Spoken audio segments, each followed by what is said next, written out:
Welcome back to our Prepare listening audience. Thank you for your continued interest in school safety. This next episode in the Behavior Threat Assessment topic series will provide you with information to help you better understand what behavior threat assessment is and how it is applied in the community and in our schools. Thank you both for joining us to share your knowledge and expertise with our listening audience. So, to start, do you mind introducing yourselves, your organization, and your role? Ariana, would you like to start? Sure, absolutely. My name is Ariana Garcia, the branch chief of critical infrastructure protection here at the Maryland Coordination and Analysis Center. And I am Kim Buckeye, the Director of Strategic Initiatives at the Maryland Center for School Safety. Awesome. So, this week we're going to be focusing on behavior threat assessment. Most of our listeners may be unfamiliar with what behavior threat assessment is. Can you begin by defining it for us? Yeah, absolutely. So we at MCAC, we do teach a curriculum that was developed by the Department of Homeland Security specifically to address the question of, well, what else is out there that communities need to be aware of? So, behavioral threat assessment and management is, at its core, a community based approach to de escalating a person away from possible plans to commit targeted violence. With this model, we're looking at some kind of personal grievance that's been developed that's causing a person to believe that the best way to deal with that grievance towards that target is some kind of violent activity. And we see that there are plenty of indicators and plenty of information available within a community to recognize those concerns and hopefully guide that person towards community resources without it just being a law enforcement centric initiative. And I'll sort of piggyback on Ariana. So, at the Center for School Safety, we have worked to help our school staff apply those principles that have been applied to the larger community to within our school spaces. So, within the school day, as well as after school events and dynamics. So, applying the same principles of best practice of behavior threat assessment within a K 12 base. Oh, interesting. There's an interesting history with these practices. Could you share some of that history and tell us where the practice of behavior threat assessment comes from? Yeah, absolutely. As early as the 1960s, people have been exhibiting behaviors that were concerning to bystanders. And by bystanders, I mean family, friends, possibly medical providers. If they're in school, that would be teachers. If they're in a workplace, coworkers, their leadership, what have you. But there were things that were concerning that could have been reported, but they either weren't being reported or that reported behavior wasn't being analyzed or used in any kind of meaningful way, which led to kind of these higher profile targeted violence incidents. The first one that we kind of tend to call attention to was a shooting in Texas where the individual had really been rather overt about concerns about his own mental health, indicating that he had had violent ideation for quite some time. He had envisioned himself actually carrying out this attack well before actually acting on these impulses. And this person, I'm sure some people will remember this or be familiar with it, shot from a tower, and this was the first incident that was publicly televised of a targeted violence incident. So that was kind of one of the first ones. In the 80s and early 90s, there were a variety of assassination attempts in the US that got more and more federal agencies involved in looking at some of these other behavioral factors that need to be part of the analysis. And then in the 90s and 2000s, this model started moving into schools really at every level. The first really public school shooting was Columbine, making that kind of a high school age concern. But we've seen that expanded to institutes of higher education and elementary schools as well. So this has definitely been kind of evolving into a more nationwide concern. Naturally, after the terrorist attacks of September 11th and some of that reporting afterwards, suspicious activity indicators were developed for people that may be interested in committing a terrorist activity. But we know that that threat landscape is changing to include some of these targeted violence incidents that are ideology agnostic. So it's kind of where the history comes from and why the Fusion Center was involved is that these targeted violence things, Because they're personal grievance motivated, your targets can be really rather varied. So having as many people aware of what we're looking for as possible is really critical. You mentioned that some of the earlier incidents were dated back to the 90s. Behavior threat assessment is something that's pretty new to me, but also probably a lot of our listening audience. So it's interesting to hear that this is not necessarily new, and it's something that's just been growing and expanding nationwide. Kim, did you have anything to add to that?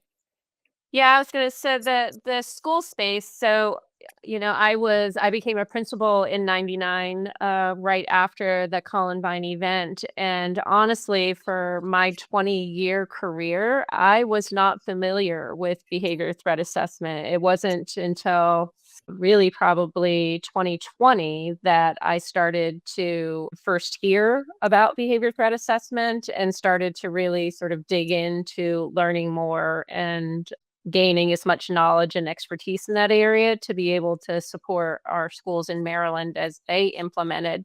So the National Threat Assessment Center was sort of stood up during this period of time, as Ariana was sort of speaking to some of that.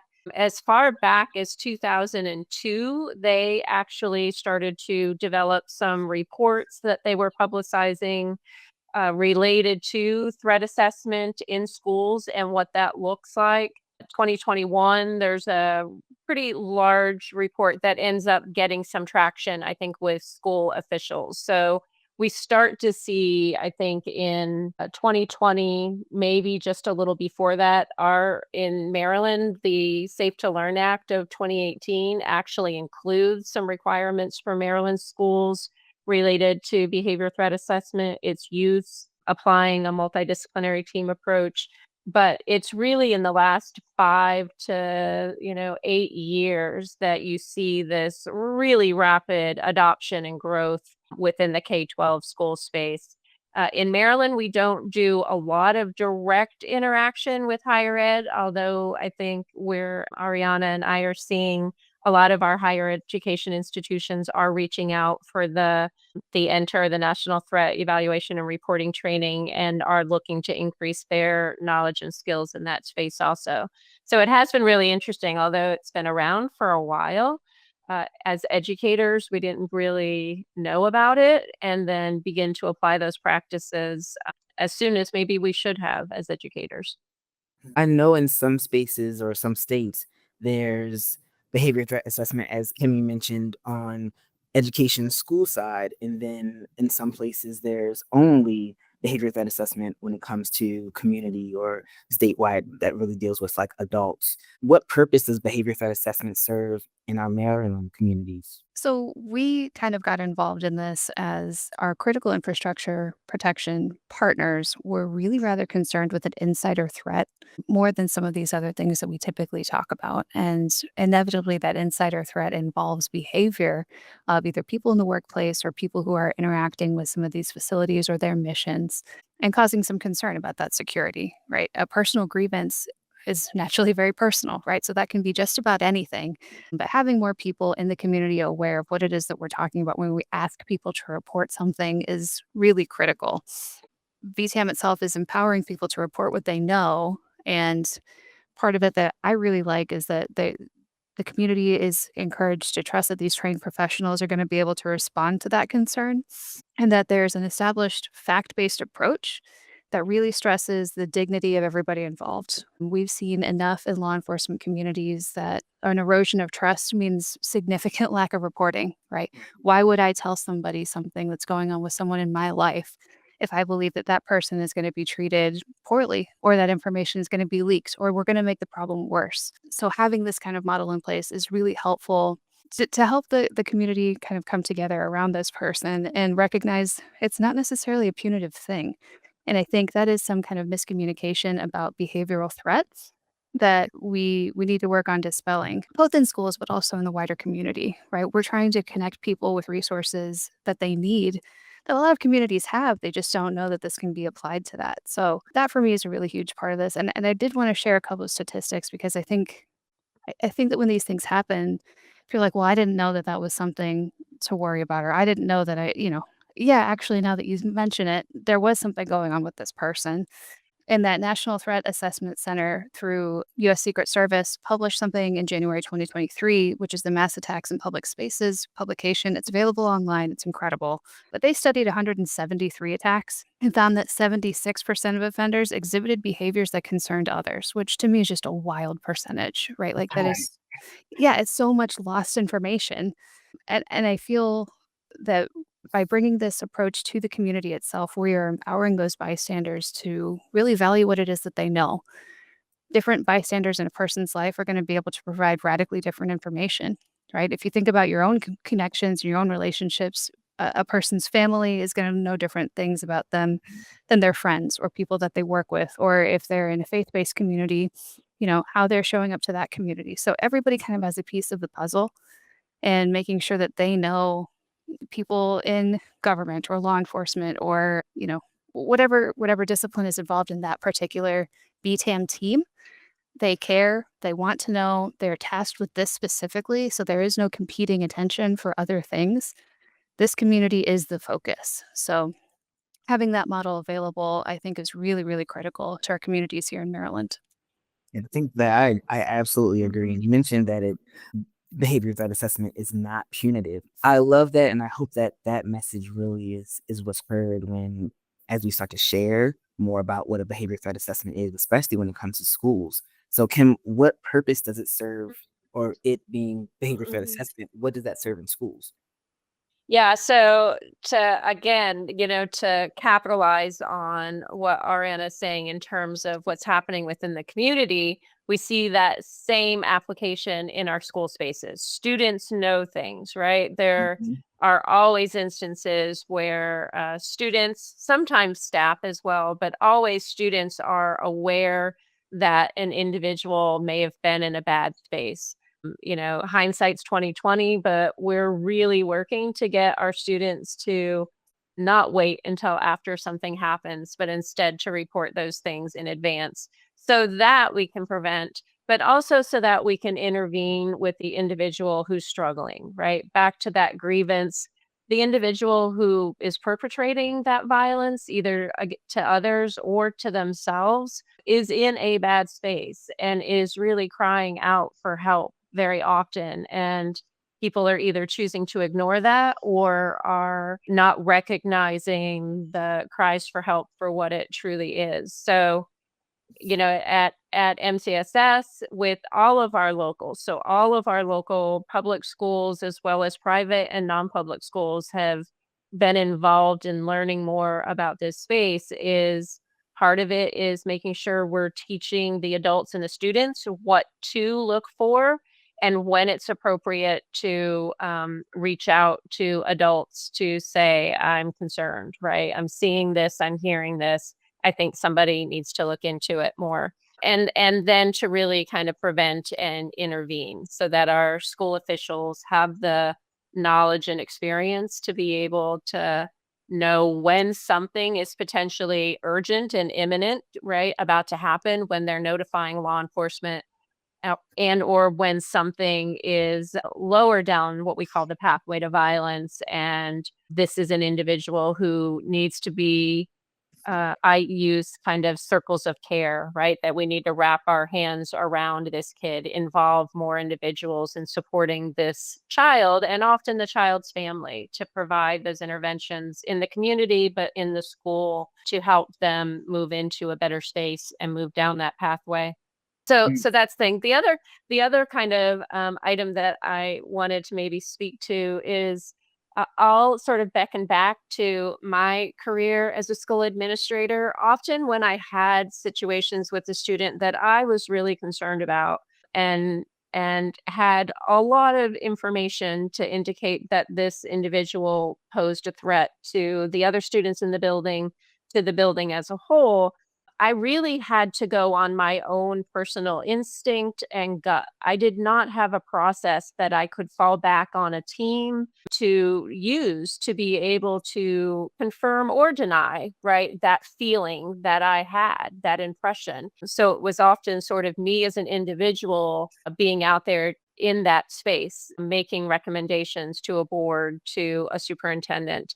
The BTA process of having a multidisciplinary team coming from many different walks of life and experiences to be able to make a determination of threat based on that confluence of information is just such a more valuable process, experience, and I think our school administrators really value that it's not just their singular decision, that this is something that, again, Ariana says, right, is based on facts and sort of standard process. One thing that you both mentioned is, and I kind of want to clarify so that way our audience knows what we're talking about, is the pathway to violence.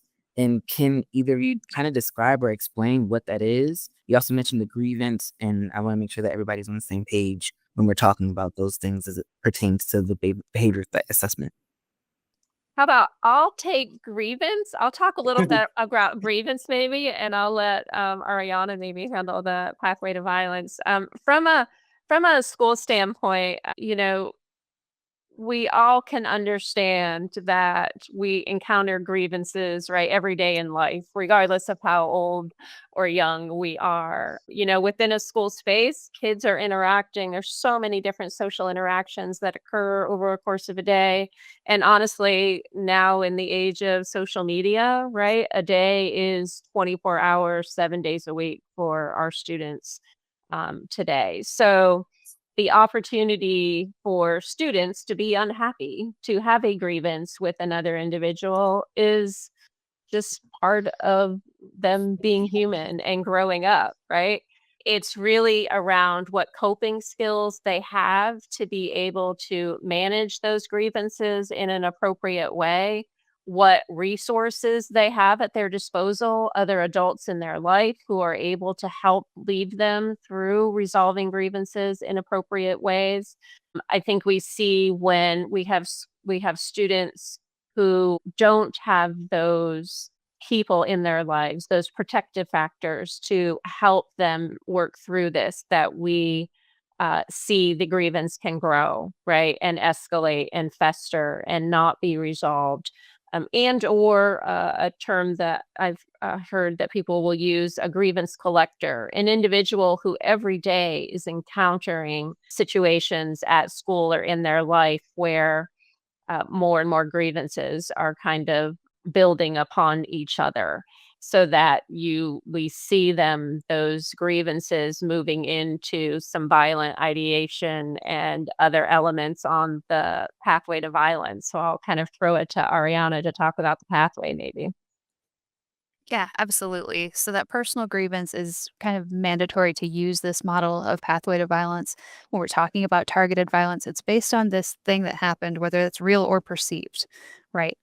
If it's real to them, then for the BTAM team, it's real. And we're moving forward with that analysis. So they've got that personal grievance, unfortunately. Then on the pathway, the next step is violent ideation, which I think I touched on a little bit, but that's the part that you've decided everything else that you've tried isn't going to work.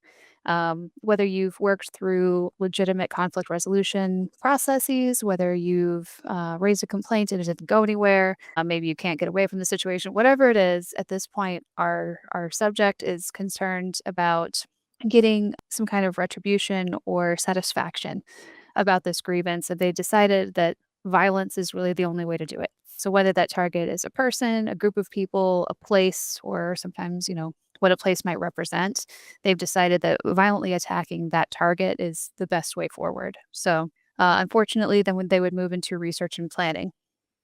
That research and planning phase is the part that we really stress because sometimes there's kind of this consideration of, oh, well, they just snapped and something happened. Like, no, we see that there's a variety of steps that happens between that personal grievance and attack, and that research and planning part is critical. So they are figuring out at this point what resources they need, what do they have, what kind of access do they have to this target, or what would they need to develop. And then they would move on to preparation for violence, unfortunately. So now we've got more and more stuff going on. It's harder to off ramp people the further down the pathway they're getting. So for preparation for violence, they are mentally preparing to conduct an attack or kind of preparing their lives for allowing that to be a part of it, if that makes sense. So this is figuring out some of your last affairs, right? If it's for adults, right, it's a lot more things to do with your personal finances or possessions, that kind of thing. Preparing is also a time where we might see a lot of fixation behavior because you're kind of getting closer and closer to this ideology. You might start adopting some things that would physically identify you as a targeted violence offender. We've seen a lot of kind of through lines in the last few years, certainly between offenders for how they physically present themselves during an attack. So that is some of that preparation as well. The next step is probing and breaching. Typically, this is when in the past law enforcement gets involved, right? Because this is something overt that has to do with the target. So we're seeing actual approach behavior at this point to the target that is reportable to law enforcement or something that might look suspicious. So this is that approach. So this may be trying to get into a secured facility or trying to get better contact information for a person that you don't really have any business contacting. This may be probing security in placing fake 911 calls to see what kind of response you're going to get to that location. How long does it take for law enforcement to arrive and who do they send, that kind of thing. And that's typically the last step before the attack. So, in each of these pieces of the pathway to violence, there are different concerns and different resources that are appropriate to apply. Um, like I said, throughout this process, the subject is mentally preparing to commit this attack. So, it does become more and more difficult the further down you get. But that's why having everyone in a person's life aware that it's their business to report these things is so important because if we can catch them at research and planning where they're just doing a lot of suspicious stuff on the online or they are trying to acquire new skills that are very unusual for this person, someone in their life can ask them and point it out like, hey, we're noticing that this is going on for you. Can you tell me a little bit about this? Like, why is this of interest to you all of a sudden? And we can kind of move them back a little bit and off ramp them from the pathway altogether. So part of what we're really seeing now, and for our parents, our school staff to be aware, is a lot of that is happening in the online space, in the digital space for our students. So as well as kind of interestingly enough, notebooks. Again, there are so many indicators of leakage that people just haven't realized maybe what they were seeing. But it's literally the individual is writing down, is online searching, and is in these social spaces online where there are others who are encouraging them rather than discouraging them to commit acts of violence. So really cautioning our parents, our students, as well as our school staff to be very mindful of what folks are doing in that online space, what they're doing kind of in the privacy of their bedroom. Dynamic for folks to be somewhat more attentive and not always assume the best of intentions when folks are in those online spaces. Thank you both for sharing. I kind of have like two questions. First, Kim, do you mind? You mentioned leakage. Do you mind just briefly explaining what leakage is? Yep. So leakage is the term used to really mean anything that an individual has posted a picture, has said something, has written something, is making a comment at the lunch table, in the hallway, that would indicate they are planning or thinking about committing an act of violence. So, for leakage within our students, we often see on social media that they have posted either a cryptic message, don't come to school tomorrow, a photo of a weapon or some other preparation items that have been gathered together, signs. There are just so many different indicators that we see some of these patterns. Words that don't mean to me one thing, but to a group of folks within some of these, again, communities, that means something else. A lot of what we have been trying to do is to help our school staff remain abreast of this ever evolving sort of space. Number combinations, letter combinations, there are so many emojis that mean different things. So many different ways that an individual is actually saying, I'm going to do this. those are all sort of signs of leakage, what we call leaking to others within the community, within their social space, what they intend. So thank you both for explaining and breaking down grievance, leakage, and the pathway to violence. You both earlier mentioned about empowering communities to make those reports, and I think that's really what this is about, explaining so everyone understands what a behavior threat assessment is, but then also empowering them to make those reports. Can you speak specifically to the ways that using a behavior threat assessment process keeps communities and schools safe?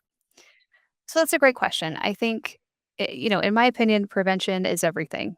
Communities are in a really unique place to be able to understand a person and establish their baseline a lot better than a responding agency or a law enforcement officer may be able to put together just trying to use reports or official documents, right? We know both with adults, but also with students in school, there's all kind of documentation that doesn't really go towards law enforcement. It's not rising to that level of being something that law enforcement would either have access to or be able to keep in their record keeping systems. So, making sure that communities are using all those resources together for this whole of community approach is really really critical. And it's important too that this is kind of a an avenue for continuity of services as well, right? People move. People are, they're not necessarily tied to one place or one place of work or what have you.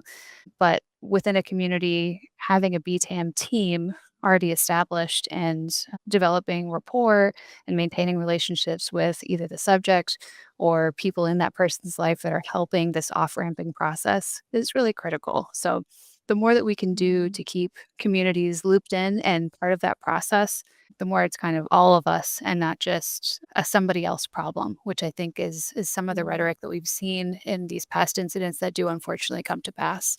No, I think that again applies to all spaces, but our within our students and our families that are, helping to manage, intervene, support their child, right? It does require that whole community approach. I love the understanding of baseline, right? What is typical behavior for this individual and knowing when the individual's operating outside of what is typical for them, for families and coaches, parishioners, our faith-based folk, boys and girls club, right? The importance of everybody who's in the life of another individual to understand how they can help, right? It all goes to, one of the false perception that you remove a person from their community. So by potentially suspending an individual from school resolves the problem. And in reality, it does not. There's actually, right, some research that the Threat Assessment Center has done that it often can escalate the grievance for the individual.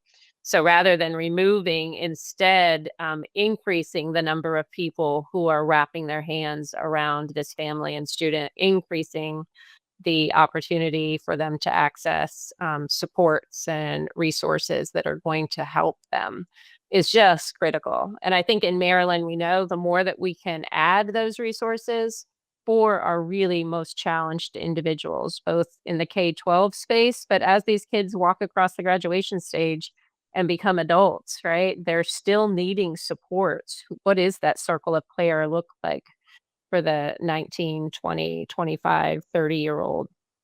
We're still finding that space in Maryland, but I think Ariana and I are really advocating for ways that we continue to figure that out as a state. I love that. Thank you, both Ariana and Kim, for providing all of this information. We talked about community empowerment. If people have questions about behavior threat assessment in Maryland, where can they go for more information? Or if they start, they want to report something, who should they reach out to? Yeah, so in the K-12 space, so all of our schools in Maryland have behavior threat assessment teams and have individuals who have been trained and understand how to operate. So any individual can contact a school directly with a concern, and that would get to the right folks to look at using the Safe Schools Maryland anonymous reporting system. The tip line is another anonymous manner that people could report a behavior of concern that would make its way very quickly to either, if it was appropriate, directly to law enforcement if something was imminent, or to school officials who can make a decision around how best to proceed to prevent and intervene. And then again, to Ariana's right, local law enforcement teams to, maybe when they make that call to the local police department, to ask if they have somebody who's familiar with behavior threat assessment that they could talk to directly also. I mean, I think that when I've done some training with our local school officials, I make the comparison to Child Protective Services, right? When we have concern that a child may be neglected or abused, we all feel compelled. We do. We all as adults feel compelled to make that call to protect the child. And I hope we get to a day where we feel equally compelled if we're concerned that an individual may be on the pathway to violence, looking to perpetrate an act, that we also feel compelled to make that phone call to individuals who can look into the behavior of concern and take the appropriate actions. Safety isn't the job of one person. It's something we build together. We all see different parts of what's happening around us at school, our neighborhoods, and online. And sometimes we're the first ones to spot a concern. Your voice can make a difference. If you see something, say something. Make a report through Safe Schools Maryland. It's always anonymous, always available at 1-833-MD-BE-SAFE or visit safeschoolsmaryland.org.